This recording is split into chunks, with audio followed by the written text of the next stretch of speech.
love it with some passion. Rubber band and the money that keeps stacking.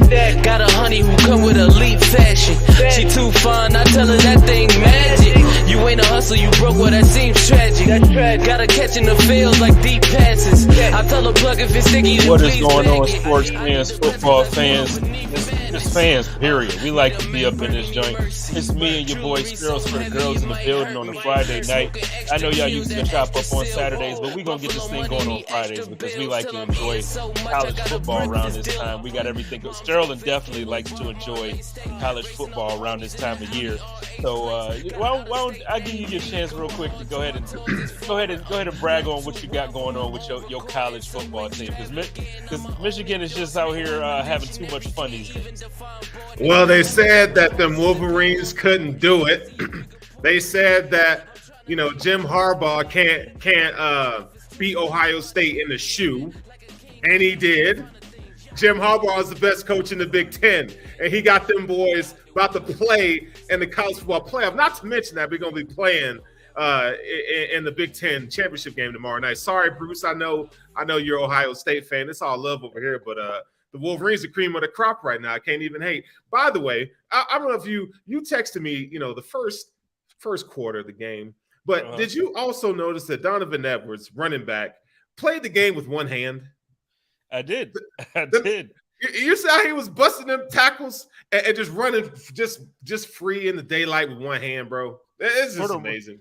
For the record, though, I do want to make it clear that I was pulling for Michigan. Like I said that publicly. You my dog. You got to. Well, I'm just saying because I didn't text because you said I text you. I wanted to make sure it wasn't like people don't think I was texting you on some hate stuff because Michigan started off slow. My thing was just like, yo, we're going to have to tighten up this defense if that's how it's going to be, man. Like, we got to figure this out. And then, man, like I feel like the first quarter was a little slow, but I tell you what, bro, once that fourth quarter hit, it was curtains. Bye-bye. It was curtains. You talk about a curtain call. It was absolutely over come the fourth quarter. Them boys it wasn't even fair. It looked like two completely different teams. Yeah, Michigan's one of the better second half adjustment teams in college football, and that's proven statistically. I don't think they've given up more than 30 points on the season in the second half. Like, they've been really good. Well, real quick, we're gonna add my man Antoine Staley. Your favorite New York Jets fan is getting the building. What is going on, bro? Man, what's up? You sound quiet. You tired, man? I just woke up. I ain't gonna hold you. I just woke up. No, I didn't. What's good with you, though, man? How you doing? Just busy, but I'm doing all right. How are y'all doing? We were just talking about how the Michigan Wolverines are the best team in the Big Ten. Well, I think so. I mean, as long as they beat Purdue on Saturday, I mean, I think they'll be good. But yeah, I thought Ohio State was going to win. So of course you did. I didn't trust Michigan and Jim Harbaugh going into Ohio State and winning. Like, I hadn't seen it. Like, I never they hadn't done it. So how could you blame me? Yeah. Nah, I didn't think the Bills the Wolverines are going to win like that. I did not see that coming. No, that was like a total domination in the second half, especially in the fourth quarter. Fourth quarter, that they definitely turned it on. What my man say? Curtains? Yeah, I said it was a curtain call. I said, Ohio State was up at halftime. So yeah, they just turned it on after halftime, and then like a completely different team. Yeah, that is exactly what I said before you popped in. Completely different. Shout out to Mr. Diggs in the building. Says, yo, let's go. Buffalo right here, right now. Let's just get right into it. We gave Sterls this moment to shine real quick because it's only right. But let's get right into the Thursday game. Then we're going to talk a little bit about the Jets game, and then we can talk about the Miami game, and then whatever other games that y'all think is important around the weekend. Let's start with Twan. Like, the way this game went, I think it went in a way that most Bills fans kind of wanted it to go. I actually expected it to be a little bit more competitive. Just first thoughts off the top? What do you think about last night's game, Bills versus the Patriots? How did it?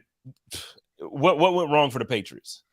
I mean, their offense. I mean, I think their offense has been an issue the entire time. I mean, their defense is really good. I mean, I think you can say about three teams in the AFC East, they have really good defenses outside of Miami. Miami is kind of a bit suspect, but yeah, I think the Patriots have a really great defense. Judon is playing all world. One of argument can be made that he's a big candidate for Defensive Player of the Year. But, when it comes down to it, you got to be able to score points. And I just feel like, they're not set up in a position where they can do that. And it's not all Mac Jones' fault. I think it's easy to look at that. But look at who the play caller is. I mean, they got Matt Patricia. I mean, Joe Judge are running offense. I mean, that's not really a recipe for success, to be honest with you. So I thought it would be close for a little bit, and then the Bills would pull away, and that's kind of exactly what happened. Man, Mac Jones was upset, bro. He was on the sideline screaming, I ain't gonna say the word, but throw the ball, run the game, or the running game sucks. Like, he was going in. I think I can understand his frustration. After the game, Ryan Fitzpatrick was talking about how it's a difficult thing when like your offensive coordinator don't trust you. And you can tell that he don't trust you because the play calls that's coming in is like run here, run there, maybe a screen, short pass here, and they just won't open up the playbook.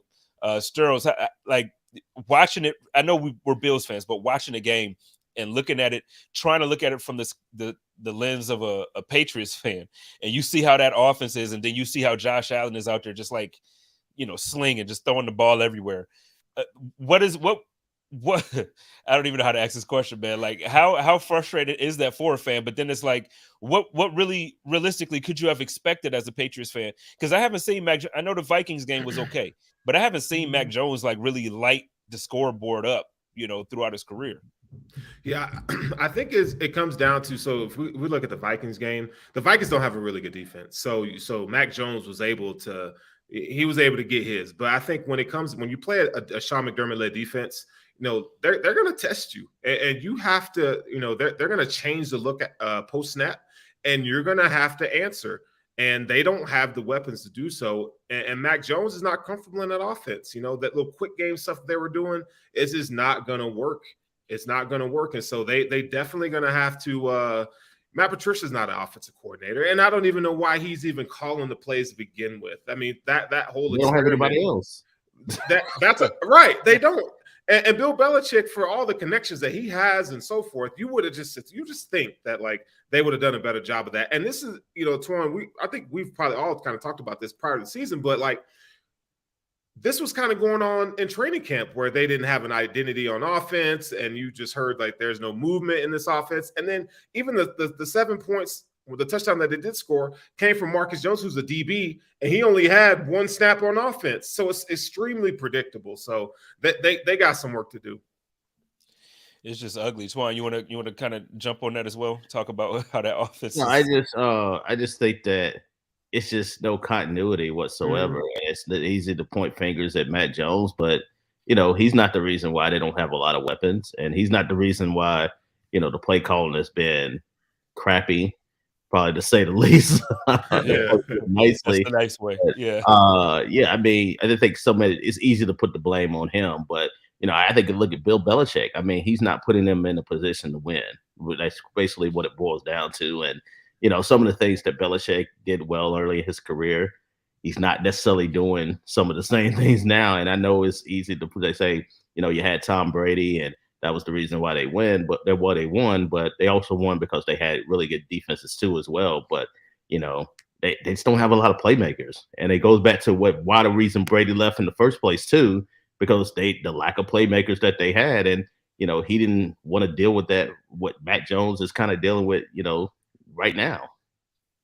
And you know what? It's interesting, like to look at it. Like for years, you feel like the quarterback situation there when they had Brady, he took less so that way he could pay his offensive line and get a weapon here or there. And it just seems like you got Mac Jones in his rookie contract. You would think that you would still be able to build the team the same way, but man, those weapons, they spent a lot of money on those tight ends, and they're not getting the type of return on that type of investment. The Bills aren't either, but they're not getting the type of return on that type of pay that you want. The wide receivers, does anybody really think Devontae Parker is a true number one wide receiver for a roster? I mean, he was good, but he can't stay healthy. That's really the main thing for him. Like, it's always like I covered him with the Dolphins. Like, I mean, he has the talent, but he can never stay healthy. And he had that one good year in Miami where he stayed relatively healthy, but outside of that, like nothing really. It's just insane. And Mr. Diggs in the comments says Green Bay and Pats have the same problem, not investing in an early round wide receiver. You, I think it's a little different. I mean, it's yes to this point, but I think it's a little different because I think Green Bay over the years have just kind of assumed that Aaron Rodgers being Aaron Rodgers, he can elevate the play of everybody around him. They did get him Devontae Adams at one point, and that was like a match made in heaven. But now it's just like, okay, you just got to make everybody better. Sometimes you just like now it's starting to play out now. I think was it Christian Watson looks dynamic, like he looks like they found something. But early on, whether second round pick. I mean, even Devontae Adams was a second round pick. Yeah. So I mean, but the Pats, man, they just don't have. Now Ramondre Stevenson is a weapon. I love that dude. Sure. He didn't get to go off last night, thankfully, on the Bills, but like really all season he's been going off. Like every game, he's their leading receiver and their leading rusher. And man, I love that dude. I can't even hold you. Like I hate giving compliments to the Patriots on any level, but him and Matthew Judon are like my two favorite players in the division outside of the Bills. Sterles, let's talk a little bit about the Bills offensive line, and then I want to flip that question to Antoine about the Patriots. So Bills offensive line, we were without our starter left tackle, Deion Dawkins. We kind of played, I don't even know if you want to call it musical chairs with Quessenberry. He had his left ankle injured. Then we finally they put Bobby Hart in for a couple plays, and he was even worse without an injury.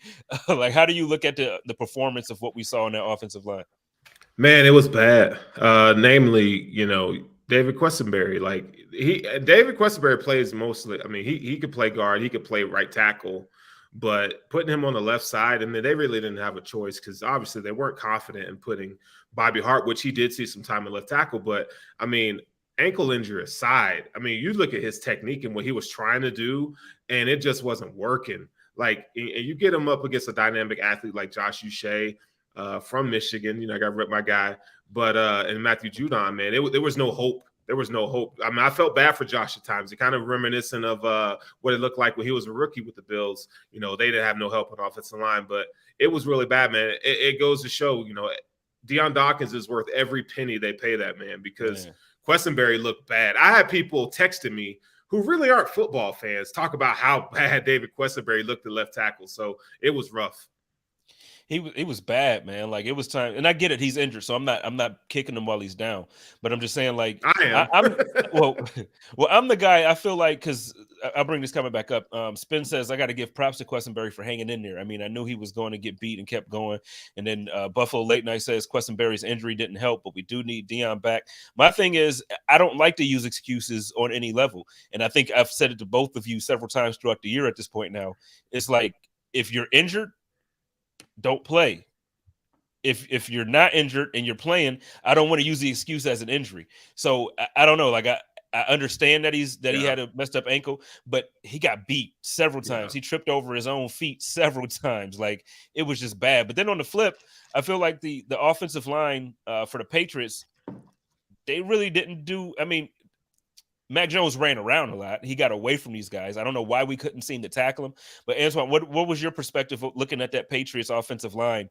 It seemed like without Von, the Bills still were able to kind of put some pressure, and they got home a couple times, but just not as much as you would think the way they were getting back there. Well, they've had some issues too, kind of with musical chairs. I know Andrews was out there back this week too, but he's had some injuries concerns there. But yeah, I mean, I think that's been an issue their entire year. You're able to be able to get penetration on, Matt Jones. And, I definitely saw it when the Jets played them a couple of times too, where they sacked them a combined 12 times in 2 meetings, which is just insane. So, yeah, I'm not really surprised that, the Bills were able to get pressure on. I was surprised that, they weren't able to bring him down probably as much as they should have, because they probably should have registered more sacks. I don't know what the total was exactly, but, I felt like they were in the backfield a lot more than probably the sack total would indicate. But yeah, I mean, I think the Patriots that's one of their bigger issues. They can't really protect Matt Jones. I know he can move a little bit, but when you have a guy like there that's not like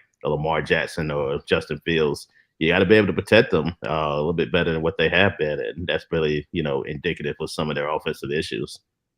We just got done talking about the Patriots not having the right weapons, but the moment, just I actually asked this question too: is Belichick not as good of a GM as he is a coach? Because it does seem like obviously when the game is on, when the lights are on, typically throughout his career, he knows how to move the pieces around on the field, and they win, they do good things. But during the offseason, man, it's just like there's been some questionable head scratching decisions over the last couple seasons. Besides Matthew Judah, I think that was the best signing that he's had in ages. But aside from that, it's like, is he really just not the GM that he is as a coach? But I mean, he's always been kind of picking the players. I mean, he's always had control of that. So it's not like that hadn't always been the case. I mean, he had a person helping him, but ultimately it's his call. It's his decision on the roster moves and everything. Like, he has all that power. It's just now he's just not making the right decisions. That's basically what it boils down to. Yeah, I don't know, man, because the thing is, when you have Tom Brady, it masks all your problems, and he doesn't have that security blanket anymore. And I think Bill Belichick, the GM, has always been bad. I don't think he's ever really been had a keen eye for talent in terms of valuation. I think, coaches should coach and GM should handle the roster. So without Tom Brady in that safety blanket, a lot of their issues are showing up. And I don't think they've drafted well either. And that's just that's the problem. That's the problem. Mm-hmm. Like, free agency, they've made some nice, okay moves at times, but you got to be able to draft well and then replenish that talent. And that's something that they had not been able to do. You take a Cole Strange in the first round when somebody, he probably would have been a second or third round pick. Right. I mean, that's not really smart business where, trying to reach like that. Tyquan Thornton in the second round. Yeah. I mean, you got to make better decisions because you're trying to replenish your roster and they don't have the talent that some of these other teams have. I mean, they have great coaching. That's why they're probably going to win 8 games or so. But, to have that talent, that lack of, then it's just really killing them right now, especially in the division where it's so, dead on and tight right now. Yeah, the division prior to, and I guess even still after this game, I feel like it's the best or the second best division in football, depending on just depending on your perspective, because you got the NFC, East, and then the AFC East, and both of those divisions just seem to kind of be like, look, we're gonna dog it out every week. It's gonna be some games where the rankings gonna change every single week, right. And I mean, you saw last week the Bills went to first after Thanksgiving, and they went back to second. Now they back first again. It's a weird thing to see the Patriots at the bottom looking up, but it's a great feeling. I don't know how it feels for you, Ansel. You've covered every team except the Bills, right? So you've covered the Patriots no? Mm-mm. Okay, I don't know why I felt like but no, I never covered the Patriots. Okay, it's just weird. It's just weird, at least for me as an adult now, because my entire adult life has been the Patriots. It's like they've been that squad, and it's crazy to look at the Bills, and now I think Miami's here to stay for a while. I don't think this is a fluke. I'm not a huge Miami fan because of my allegiance to the Bills, but when you watch them, they're dangerous. They got 2 receivers that they're going to have for a while. Tua looks good in this system. I don't think it's that Tua is out there looking like Patrick Mahomes or Josh Allen, but I think this system absolutely fits his style of play and fits his talent level. And look, sometimes all it takes is, and I don't want to call him a system quarterback, but sometimes all it takes is having the right coach call the plays that benefit you. Well, he had a guy believing in him now. I mean, he really didn't have that before. He had a guy that didn't want him. That's basically what it boils down to. I mean, so having somebody, it ain't even just the system for me. I thought he played well under Flores. He just wasn't confident in him. Mm-hmm. He didn't believe. He wanted Deshaun Watson. Let's just call it what it is. He wanted Deshaun Watson to be his quarterback. Chris Greer didn't oblige, and obviously Stephen Ross too. So they decided to stick with Tua, and it's really paying off right now. So yeah, I mean, the man's playing at an MVP type level right now. I mean, you can't really deny that. He's definitely a 3-4 top 4 candidate for the MVP at the moment. I don't like it. But before we move on to because I do want to talk Dolphins, obviously they have a huge game this week. Every game is huge. The Jets game is huge. So before we move on to that, my squad over at the Mafia Talk says, Big Dubs, Edmonds catching bodies. I know if I see any comment about my dog Tremaine, I got to bring it up. And then I do want to kind of touch on the rule. It's been like this since Dez. I hate that rule about the ball didn't hit the ground. I think he established possession, and obviously I'm a Bills fan, so I'm saying it was an interception. It should have been called an interception. It should have been an interception. But I feel like that was an interception, man. And it's like sometimes the interpretation of these rules are a little, like, to me, super annoying. Twan, what was your, and then I'll swing that right up to you, Strohs, after Twan. What was your interpretation of that? Like, I feel like it was a catch, man. I mean, he didn't maintain possession the entire time. I mean, look, it sucks as a rule, but I get it because you want him to be able to make sure you caught the ball and you're not juggling it outside, when you fall down. But I mean, it sucks, man. But I think it's the right call. I really do. Like, I mean, it's hard to know what a catch is anymore. That's basically what it boils down to when, you get these rules and you're like, I don't know, the guy, like the ball might have been moving. Did it hit the ground? But, ultimately, I think if it's any kind of question, you got to call it incomplete. So, I mean, I don't necessarily disagree with the call. It kind of sucks for Bills fans because, that was such an outstanding play at the time. Yeah. Yeah, I would be okay with it if it was consistent. And the problem is it's just not consistent, right? What is the catch? And the rules need to can the rules just be changed, man? Like, we make the simplest things hard when it comes to officiating and the rules in the NFL. And I get it. Yeah, I mean, there did seem like that he juggled the ball, but at the same time, man, caught the ball 2 feet in. After that, to me, it shouldn't matter, but unless the ball just completely drops and hits the ground. Yeah, so I think it should have been a pick. I mean, as my Bills fandom comes in, that's a damn pick. All right.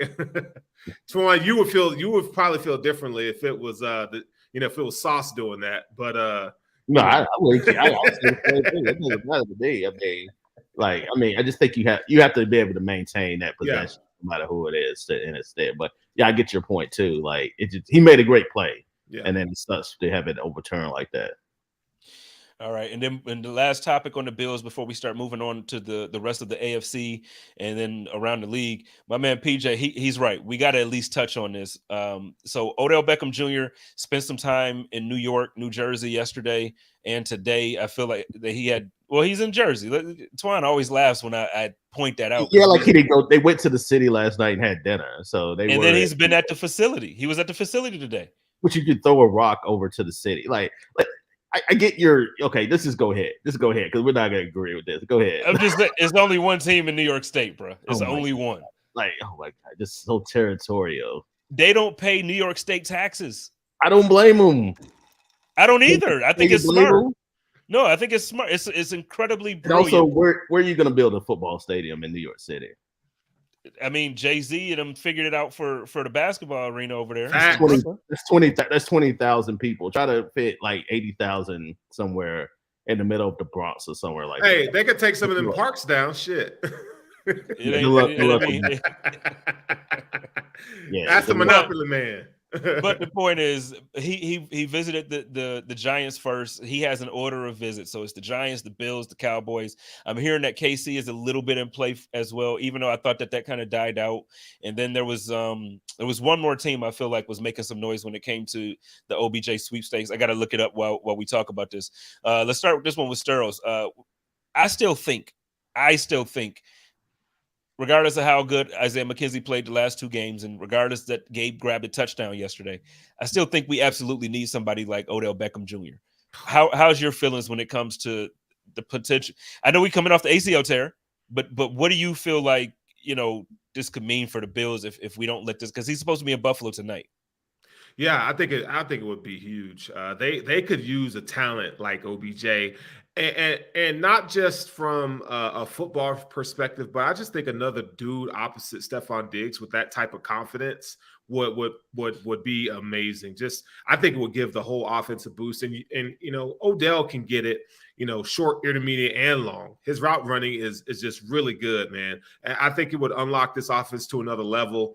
But the dollars got to match. And the cool thing about all this is, no matter who gets Odell, he's going to sign for a 2 or 3 year deal is what it sounds like. That's a rumor. So, it'd be cool for the man to get his bag. But if he wants to win a Super Bowl or be with a team that's really close to doing that, I think it's with Buffalo rather than the Cowboys. I think it's with both. I mean, I feel like Bills fans talk about Cowboys like they're nothing, but I Right. think the Cowboys have a good defense. I think Dak is a good quarterback, and they have some key pieces. I'm just confused as to why you want to sign Odell Beckham Jr. at this point of his career, and then you let Amari Cooper go. Like, to me, that's just the only It don't make confusing part. sense. Like, you had Amari Cooper, you had the talent, and Twine looks like he don't It's agree. So money. No, it's money. Like Yeah. that's why it was a bit salary. It was a bit of a salary dump. That's basically what it was. So I mean, and yeah, I think the Cowboys definitely need somebody else. And I thought they thought probably somebody else would step up out opposite side of CD Lamb, uh-huh. but that hasn't been the case too as well. So yeah, they definitely could use somebody like that. Buffalo could use somebody like that. I mean, I know you talked about Kansas City, obviously. I mean, you talk about they've looked great, but it's still like something maybe missing with the Chiefs too, right? Where they need a playmaker like that. I don't know how much he's going to give you at this stage, at least right now, but to have somebody that can command that attention, I definitely think would be big for any of these teams, including, I mean, even the Giants too, where they definitely need another playmaker, somebody to take some pressure off Saquon Barkley. Yeah, I feel like all three of these teams that we're talking about have it. PJ mentions that Allen misses Beasley. I think we all miss, like, if you're being honest about what the game is and the way Josh Allen has been connecting with his weapons here. I think all three teams we miss. Two of those teams miss Beasley, the Cowboys and the Bills. Shout out to our RC3 with the super chat. Love the show, guys. Keep up the good work, man. Thank you so much. Mr. Diggs with another one. Ty guys, Allen. I don't. Oh, thank you Thank guys. you Okay, guys. Alan. Yeah, I'm like, hi Yeah. guys. I sound Prime for crazy over Super here, like I Bowl, can't yeah. read. Alan Diggs' connection is prime for Super Bowl 57. I hope so, man. But I feel like coming into the season, I didn't feel like there were going to be as many teams in that conversation, but now I feel like it kind of developed into more than just like the usual suspects. So let's get into it. And the first one, we already kind of started talking about them a little bit earlier. Let's talk about Miami, man.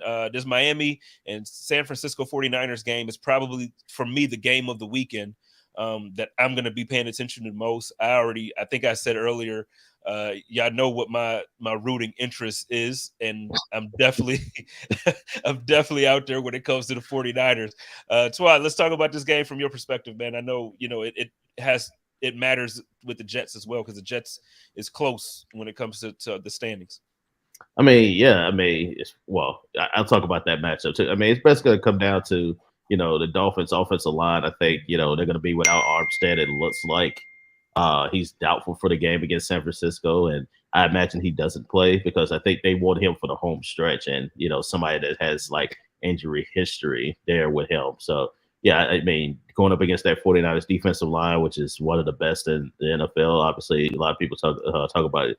Bosa too and what he's able to do there. Can they protect Tua? And then if they're able to protect Tua, then I think you'll be able to get some explosive plays down the field. But I think it's going to be a tough challenge too, especially when you're facing a defense that's as good as what they're, going to face on Sunday. So yeah, that's a big matchup. And also, can they slow down Christian McCaffrey and the 49ers offense? I think the Dolphins defense has been suspect. Even if you look at the second half of the Houston Texans game, last week there. They kind of took the foot off the pedal. I know they were up, pretty big in that one, and they allowed some points there late. And, I guess the offense like this with Kyle Shanahan calling the plays, then, yeah, I definitely think, it's going to be a tough challenge for them. So I think I like the 49ers in this one. And, I know Tua has been undefeated, in the games he's finished as a starter. But, I definitely think that's probably going to come to an end on Sunday. Shout out to my girl B. She says she need the 49ers to squish the fish. I think that's how all the Bills fans are thinking. I feel like I heard, and I got to go back and double check, but I'm thinking that I read somewhere that both their starting tackles are going to miss this game as well. So I think this is like going to be a Nick Bosa, and I know Austin Jackson is I think he's gonna play, doubtful. but yeah, but I think he's questionable, but I think he's gonna play. But I know Armstead is doubtful, so he's probably not gonna play. Man, I mean, Huge. it's a huge loss. And I think as a Bills fan, we can say after seeing Deion Dawkins out, like, you can understand what a starting left tackle or a starting tackle missing that, especially against a team like the 49ers that has that type of pass rush, is just, It's insane. Shout out to my cousin John Banks. Love you, man. The Giants aren't good. Overrated. Tua is left-handed. Jimmy G, not a knock. And the Bills are clicking right now. Love you, Spen. I love you too, man.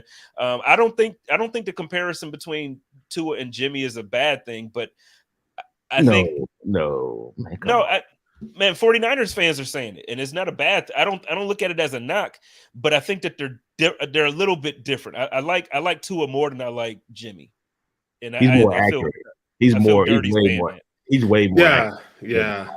I don't like Tua, but I like Tua, if that makes sense. Like, I don't like that he plays for the Dolphins, but man, 69% completion percentage, 19 touchdowns, 3 interceptions, and I mean he's doing what he's supposed to do. You know, he's the point guard in that offense, and he was that in Alabama, and he's doing that right now. And in this game that we're talking about, the 49ers have the number 1 ranked defense in the NFL, and the Miami Dolphins are ranked 3rd. So I think this will be a really good test for Tua to see. I kind of likened to Josh Allen when they had to go to San Francisco and play the 49ers a few years ago. We kind of got to see where Josh Allen was in his development and maturation. I think the same thing will be said for Tua after this game on Sunday. So it'll be interesting to see who comes out on top. Yeah, they got a tough stretch of games like the last 6 weeks. So we're gonna find out a lot about them. I know they've had a bit of a softer schedule, but all these last 6 games are pretty brutal. Yeah. I feel like we back on top, man. Like for us, it's in our own hands. Like as a Bills fan, you're excited about the end of this season because now it comes down to, okay, if the Bills show up, you got a very, very strong chance to win a division and maybe even still be in position for the conference. What are your keys to victory in this game? If you're a Dolphins fan, how do you, especially with these injuries that we just talked about, how do you go out to San Francisco and win this game? I mean, it goes back to protecting Tua, as I kind of touched on, running the ball. Yeah, I definitely think that's a big key too. So you're not throwing the ball like 35, 40 times. So the pass rush doesn't necessarily get to you on a regular basis. And trying to slow down Christian McCaffrey too. I know Mitchell for San Francisco is gonna be out for 6 to 8 weeks. So a lot of it's gonna be on McCaffrey there and to run the load there. So if you're able to shut him down, then I definitely think they got a legit shot. I think it's gonna be one of the better games of the weekend too, to be honest with you. It's sad that I don't think a lot of people are gonna be getting the game there nationally, but yeah, it's definitely one of the marquee games of the weekend, if not the marquee game of the weekend. Man, if they don't go ahead and just let, I get it. But I feel like when I don't know, I just feel like you should be able to, I feel like football, all of these games should be included with, if you got DirecTV and you got all of these different sites, we paying for everything these days. You got 17 different subscriptions to stuff. If you even have like the NFL Plus app, first of all, it's trash. Not good. It is not good. But you're paying for all of these subscriptions, and then like you can't even watch the games you want to watch. It's ridiculous, man. I got links on deck. If y'all need them, hit me up on Twitter. I'm joking. Don't take the video. but now Sterl's on the flip. What do you think the 49ers have to do? Twan just kind of talked about what the Dolphins have to do to win this game. What do we want to see from the 49ers? Because I want to see them win. Yeah, I think you need to take a page out of the Tony Dungy defensive playbook of success, which is, don't let them burn you deep. Keep it all in front of you. Make Tua have 8, 9, 10 play drives. Make them earn every touchdown they get. You have the number 1 defense. You got a great matchup linebacker, Fred Warner. You got guys on the edge that can rush the passer. Apply pressure. With that front 4, right? Their front 7 is really good. So I would just, run the football, make them, San Francisco. The Dolphins don't have a good defense. They're in the secondary. They're missing cues. Xavier Howard is a great turnover machine, but at the same time, it's like they can't cover a soul back there. So I would keep the pedal to the metal there. I would throw the ball deep and I would throw it often. I know it's Jimmy Garoppolo, but yeah, keep it. Run that football, man. That's their bread and butter. Yeah, they believe it or not, Xavier Howard just has 1 interception this year, which came last week. So, right. Yeah, that's hard to believe. But he's always around the football. Oh, yeah. Yeah, he hasn't had the year I think a lot of people expected. But I think part of that also, they've been throwing to the other side and then not trying to throw his way, especially when, you don't have a Byron Jones there who's been out all year. Well, I'm looking forward to this game. Like when I wasn't, I know it was funny and whatever, but when I tell you I'm a 49ers fan for real this weekend, it's going down. Like I'm Well, a well, go. here's the thing: like if the Bills take care of business the next couple of weeks, you got nothing to worry about. It's not even just a worry. Like for me right now, when it comes to this game, I'm so sick and tired of the way Dolphins fans talk. It's not even about this because I'm confident in my team now. Like I said earlier, everything's in our hands. We, if the Bills win, if they show up every week, it is what it is. But man, the way these Dolphins fans talk, they so reckless, man. But I get it. They're excited because their team is winning. They finally have something to be excited about over the last few years, especially when it comes to the Bills. They beat the Bills this year. Since Josh Allen has come into the league, he's owned them. So I mean, I understand the excitement, but it's just like, dude, the way they talk. And then there's this one content creator specifically, who was super disrespectful after we lost that game. The chefs. Are you familiar with the chefs in Buffalo? They're always Yeah. We talked about this earlier. Yeah, man. Like this clown, Yeah. you know what I'm saying? Like, and I just can't. So I can't wait, dog. I can't wait. Like. Anyway, let's move on. Let's talk about these Jets. The Jets got to be because for real, it's so it's just so disrespectful. And it's like the chefs are two dudes that if you've ever met them, they're two of the nicest cats. Like for real, like they just so nice to everybody. They've been super fans forever. So if you ever come to Buffalo and you want to take a picture with the chefs, they do it. They smile. They never give any issue. And this guy is like cussing them out, saying all types of things that they don't play for the team. You know what I'm saying? Like, show some respect to people in general. Like, you just complete. Anyway, the Jets game. Twan, you can take the lead on this, man. What is happening this Sunday? I mean, we'll see. I mean, I think that the Jets have an opportunity if they're going to win.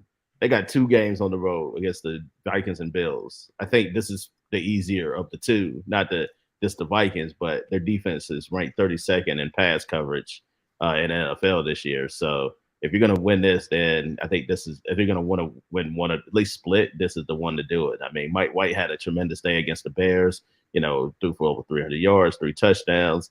Obviously, this is a much different challenge when you're facing the Vikings, although I know the secondary is good. They do have a really good front four with Darius Smith and also Daniil Hunter. They're able to get pressure there with their front four. So it's going to be about Mike White. Can he make sound decisions once again? And, you're not going to have more likely you're not going to have Michael Carter starting. He's doubtful for the game there. I doubt he's going to play. And then James Robinson hasn't necessarily, that deal hasn't necessarily worked out. He's not necessarily happy about his role. He was inactive last week. So you're probably going to have to rely on Zonovan Knight and also Ty Johnson to carry the run game. And, it's a tall order, but, I definitely think the Jets have enough to be able to get the job done. And if you can get pressure on Kirk Cousins, force some mistakes there defensively, it should be another close game, especially with their defense there. It's just about, can they pull it out in the end once again? And, we saw with the Patriots game, how they wasn't able to pull it out. It came down to a special teams play. And I definitely think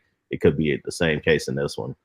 Can you speak to, I do too. I was going to ask a question about that. Can you speak to what, Mike White being the starter last week, have you seen a difference in the approach or the energy with the team now? Mike White comes in for the second year in a row. He's done this and provided a spark offensively for this team. What's the energy like with the players? Well, I think they like Mike White. I think he's just a really nice guy that's just easy to root for, especially with his story where, he came from Dallas, he was way from them and the Jets signed him and he kind of bounced back between the practice squad and they had the roster and finally stuck last year and got his opportunity when Zach Wilson got hurt and had the great game against Cincinnati there. Wasn't able to really follow that up against matchups against the Colts and then threw 4 interceptions against the Bills there. And now has his opportunity to try to keep the job permanently, at least for the rest of the year anyway. Like, I don't know what may happen in the offseason, but at least for the rest of the year, keep the job there. Although the Jets they'll tell you on the outside that their plan is to bring back Zach Wilson at some point. But, if you keep winning, it's going to be hard to, in order to do that. So as long as he takes care of business these next 2 weeks, then I think he's going to remain the starter. But if they go 0-2 and then he struggles, then, they might bring back Zach Wilson and, they also might be, eliminated from playoff contention eventually too as well. But Mike White gives you the best opportunity to reach the playoffs. All he needs to do is just play average football. You don't need to necessarily go out there and beat Kurt Warner back in 1999 where you come off the bench and, become the Super Bowl MVP. You just need him to, not turn the ball over and give you the playmaker's opportunity to win.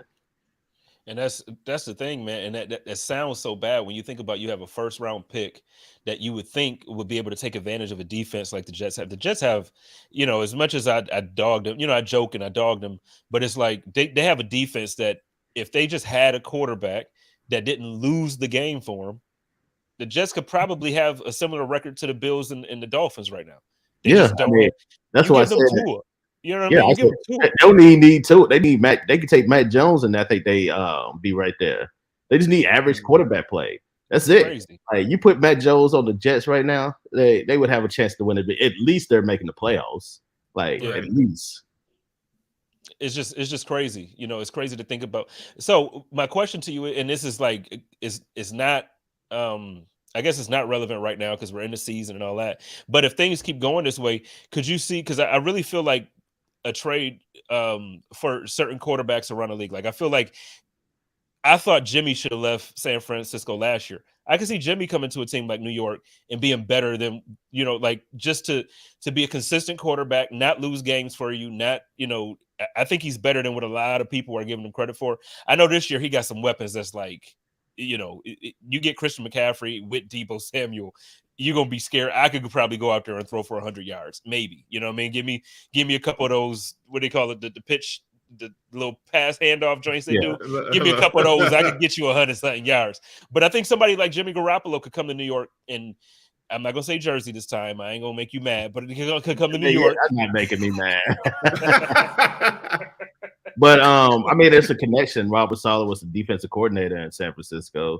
Mike LaFleur is, they run a similar offense as the 49ers. So Matt LaFleur was there. They have like connections like with the 49ers. So it would be perfect like for Jimmy G. They end up going from San Francisco to New York. So yeah, I definitely think that's a possibility. I think it'd be some kind of veteran quarterback. I think you got to add somebody. Derek Carr might be a possibility there. I think the Raiders will probably let him go in the off season. We'll see what happens with Ryan Tannehill and Tennessee Titans. I know they took Willis in the third round last year, but they may keep him another year. But I know he has like a big cap number they might want to get away from. So those are probably three names that I would probably look at as far as like veterans that can come in and stabilize the situation until you find a long-term solution. I would like to see Derek Carr in Indianapolis. I would like to see him with the Colts. That would make sense. That'd be nice. But I don't know who the coach is going to be. It's not going to be Jeff Saturday moving forward unless they just go. Dude, did we talk? I don't even remember. Did we Crazy. talk about that? No, we haven't. Like I was not here when we talked. Like if you did, I wasn't here. So. Man, can we just real quick go back in time for a minute and talk about the foolishness that happened at the end of that game where he just basically gave clock management. I feel like yeah. I feel like if you play Madden, to call a damn timeout there. You know what I mean? Like, and I hate to even use that because I feel like everybody who thinks everybody who plays Madden thinks they know how to coach. But seriously, if you play Madden, to call a timeout there. What the heck was going on? And like, I don't get it. That's the first it was like, major fumble. Well, I don't know. That was one of them. But I think, it was like, how can I say this? It was like he was not calling timeouts in order for them to lose. It's like they were tanking. That's what it looked like. That's exactly what I don't want to say they were, but that's what it looked like. It was like, we're not going to call these timeouts because everything was just discombobulated. And then I'm like, why are you not calling time? Like you're letting so much time go off the clock there. It makes no sense whatsoever. It goes back to this guy shouldn't have got the job in the first place.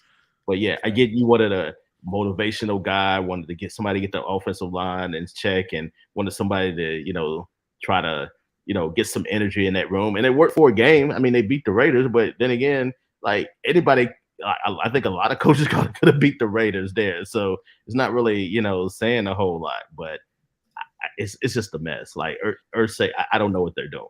Like, I don't know what they're doing. And shout out to my dog Josh Jacobs. When we talk about the Raiders, I got to put some respect on Josh Jacobs. Yeah, He's the boy, leading he rusher in balling. the NFL right now. So Yeah. Who He saw that killing, coming? man. Well, I liked him, but I ain't see this coming. You know what I mean? Like I've always spoken highly of him, and I remember last year on the Hump Day Hotline, me and Joe talked about it, or was it last year we played him, or the year before? Whenever we played the Raiders last, and I'm like, yo, I'm telling you, if we don't stop because we had a weak running defense at that point, and I'm like, Josh Jacobs has the ability to kind of just open it up, and I didn't think he was gonna open it up like this. This year, he's having a season, man. Yeah. Like I love it for him too, because he about to get paid. He about to get paid. So go or ahead and get that bag. He may get franchised a year, but yeah, he's going to get paid. I think. Yeah, he's gonna get paid and fall off. Is what's gonna happen. Because anytime you dump all that money to a running back, man, it just don't go well. I hate paying running backs like that too. That's why I was like, I might franchise him for a year to see if he can do it again, and then maybe draft somebody else and let him go. I feel like sad to say, that might be what I do. It worked out paying Shady for us, and it's certain guys. True. That's true. It's certain. I understand that it's not normal, but I'm saying like there's certain guys like Derrick Henry got injured, but he looks back. I don't know. I just feel like because his running game is coming back. Like this year, I think the NFL was averaging across the entire NFL. They're averaging more yards per carry ever. Like in the history of the NFL, it's the most average yards per carry, and I love it. I love it. Real quick question about the Bills. Mafia Talk wants to know, so with this running back room, are we comfortable letting Motor walk and give the backfield to Cook? Or do you think we'll either draft another running back and sign a vet? Does Hines take over? I don't think Hines takes over. I keep saying this. I've been saying this week by week. I think Nyheim Hines is a good football player, but I don't think he's the football player that Bills fans anticipated him being. He is not Christian McCaffrey level. He's not a game changer. He's a good, solid backup. I like Cook as well. I think you keep developing him, and he might be that dude. If it were up to me, though, Motor's having a good year, not a great year. So I think we can get Motor back on a decent deal. Sterles, why don't you take this, and then we'll run this around to Antoine and see what he thinks. Honestly, I'd let Motor go and draft a guy. I mean, you look at the stable of running backs that are coming to the league in the draft this year, it's bananas. So that production that Motor brings, I think you can replace. So I'd rather have James Cook and a rookie be your 1A, 1B kind of thing, and let Nyheim Hines play the James Cook role now. No disrespect to Motor, but I just think that from an athletic standpoint, and contact balance, I mean, he just doesn't really offer you much. Seeing him in the pass game, he's dropping passes. That kind of stuff drives me crazy, especially when there's no one around you and you're just dropping passes. Like you can get you can get an upgrade. I'm telling you, like you can get a running back that could do what Motor does and offer you the same amount of pass protection or picking up blitzes, that he does in the draft this year. I mean, I could name 3 or 4 guys that could do that. So I'd say let him go. I just don't trust Brandon. Now, Bill's going to get mad. I trust Brandon Beane as a GM. I don't trust him as an eye for talent for running backs. The running backs that he's drafted come on, man. Like we traded one for Nyheim Hines.